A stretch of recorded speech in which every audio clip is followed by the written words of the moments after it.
हमारे मिलनसार, लोकप्रिय और मध्य प्रदेश में युवाओं की धड़कन विधायक, जिला कांग्रेस कमेटी गुना के अध्यक्ष सम्मानीय साथी जयवर्धन सिंह जी, सम्मानीय हमारे विधायक ऋषि अग्रवाल जी, सम्मानीय हमारी बहन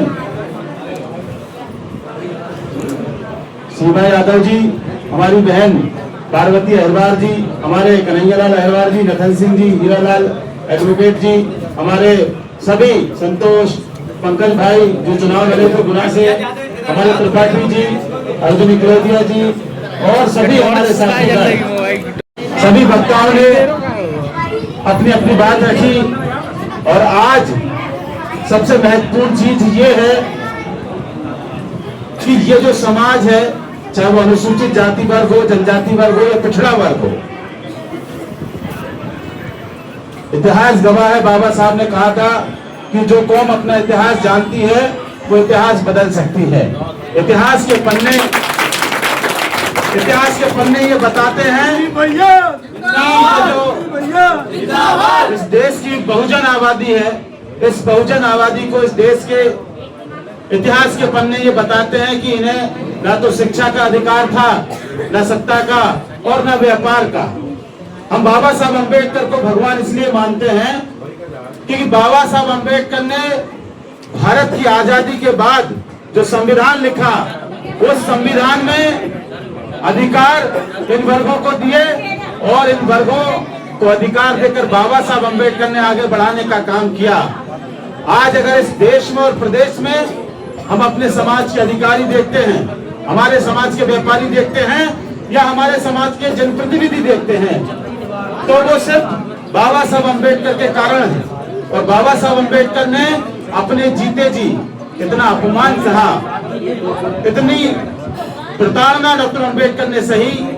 उसके बाद डॉक्टर अम्बेडकर ने हम सब लोगों के लिए संविधान में अधिकार दिए।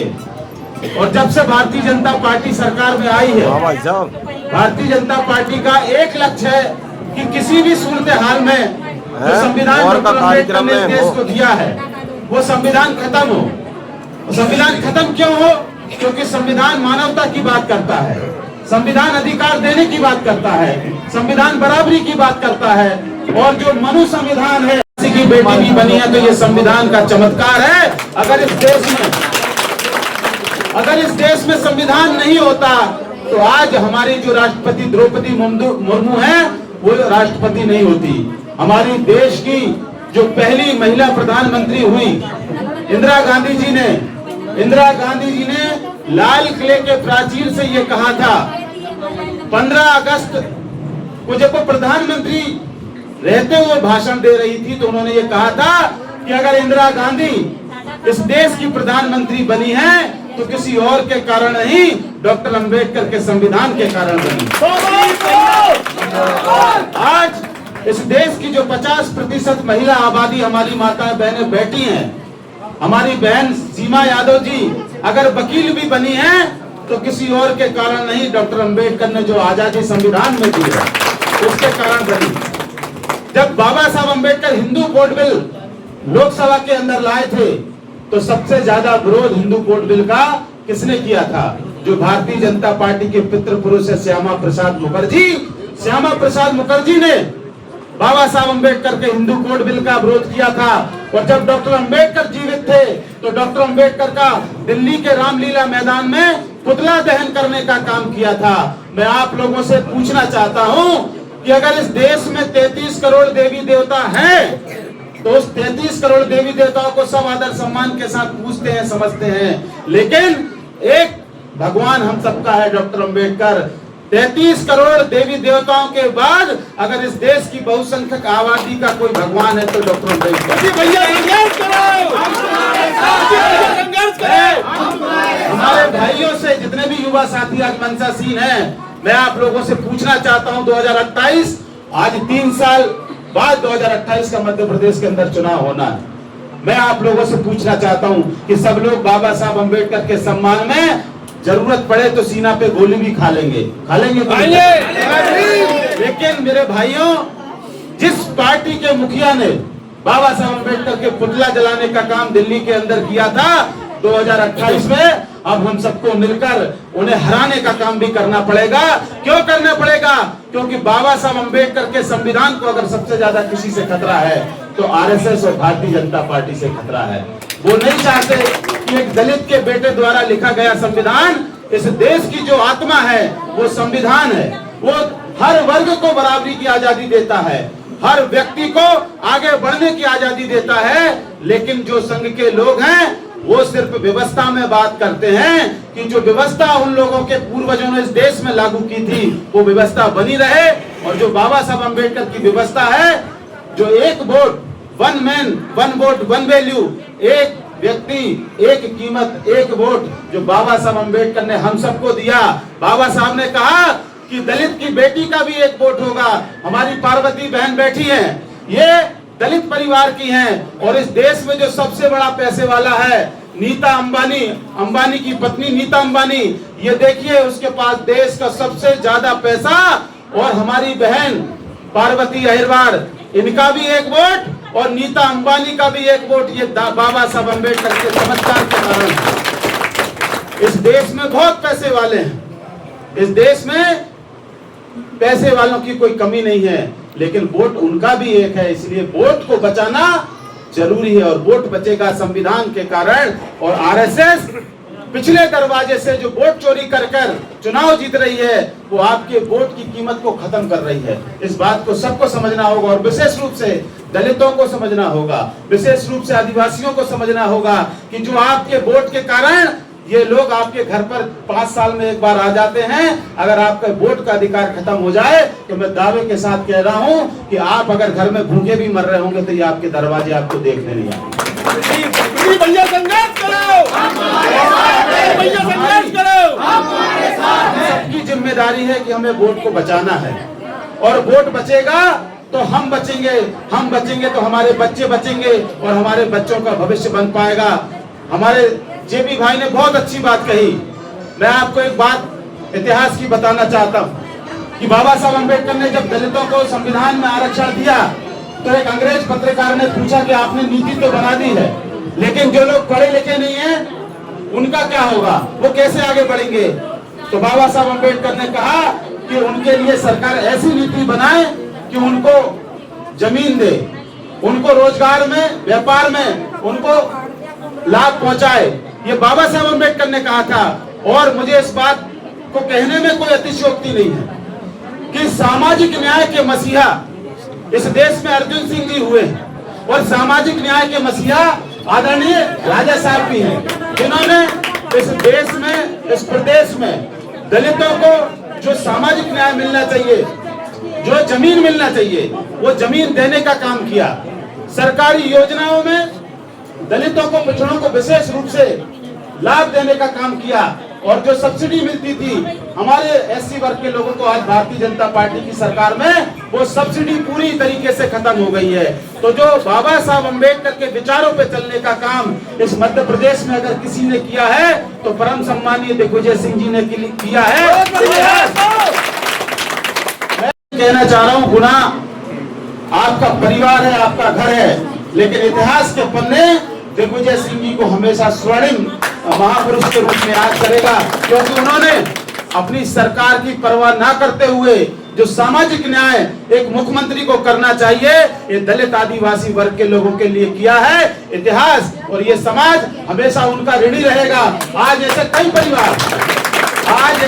परिवार हैं जो दी हुई जमीन के कारण अपने बच्चों को पढ़ाकर डॉक्टर, इंजीनियर और बड़े पदों पर पहुंचे हैं, तो वो सिर्फ और सिर्फ दिग्विजय सिंह जी के कारण संभव है।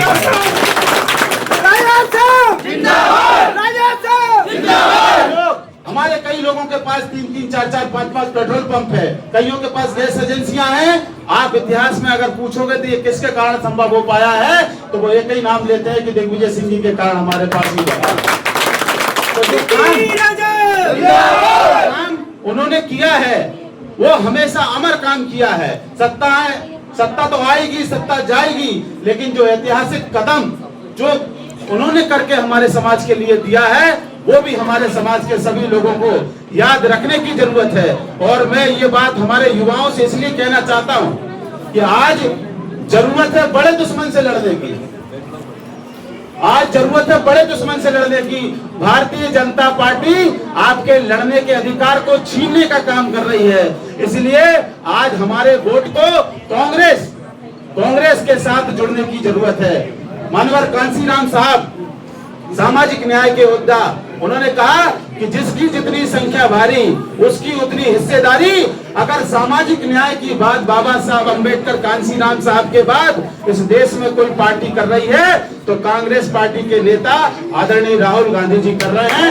आज हम सबको जरूरत है कि आदरणीय राहुल गांधी जी के हाथ को मजबूत करने की। और गुना के सभी युवाओं से भी मैं अपील करूंगा कि जयवर्धन जी के हाथ को मजबूत करिए और कांग्रेस गुना के अंदर जीते और आने वाले समय 2028 में कांग्रेस की सरकार बने तो जो मुरझाए हुए चेहरे हैं इन चेहरों पर खुशियां लाने का काम कांग्रेस पार्टी और जयवर्धन जी जरूर करेंगे, मुझे इतना पूरा विश्वास है।